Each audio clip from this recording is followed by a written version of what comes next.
నాకు తెలిసి ఈ సొసైటీలో ట్రూ ఫ్రెండ్స్ అంటూ ఎవరో నూరుకో కూతుకో ఒక్కరే ఉంటారు అనుకుంటా కదా. నా బ్యాచ్లో లిటరల్లీ ఎంతమంది ఫ్రెండ్స్ ఉన్నారంటే నాకు అంతమంది ఫ్రెండ్స్ ఉన్నారు. అరే 10th ఫ్రెండ్స్ ఉన్నారు, ఇంటర్లో ఫ్రెండ్స్ ఉన్నారు, బీటెక్లో ఫ్రెండ్స్ ఉన్నారు, ఇప్పటికి కూడా కాంటాక్ట్లోనే ఉన్నారు.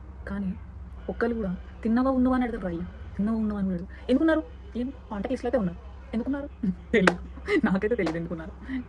నేనే ఒక్కొక్కసారి కొంతమందిని గెలుపుకొని మరి మాట్లాడతాను అనమాట. ఎందుకంటే వదులుకోలేం కదా ఫ్రెండ్స్. సో ఫ్రెండ్స్ని వదులుకోలేము కాబట్టి నాలాంటి పిచ్చి వాళ్ళు మీరు కూడా అయ్యి ఉంటే వీడియో చూస్తుంటే మాత్రం షేర్ చేసుకోండి వాళ్ళకి. అసలు నిజంగా మన బ్యాచ్ ఎందుకుందంటారు? ఎందుకుంది? ఏం useless batch, 90s batch. 90s కిడ్సే మైండ్ సెట్టే అలా ఉంటుందేమో. ఎవ్రీ బ్యాచ్లో ఏదైనా ట్రిప్ ప్లాన్ చేస్తాం రా అయ్యా, కానీ అది అట్టర్లా కొట్టి ఎన్నికి వెళ్ళిపోతుంది ఒక్క సెకండ్లో. ఇప్పుడే అందరూ వచ్చేసింటారా, జస్ట్ గ్రూప్లో ఉంటారు అంతే, మెసేజ్ చూస్తారు రెస్పాండ్ ఉండదురా, కనీసం ఎంజిమోస్ అయినా పెట్టచ్చు కదా, అది కూడా ఉండదు. ఎందుకుంటారో తెలియదు. గ్రూప్లో ఎందుకురా మనకి?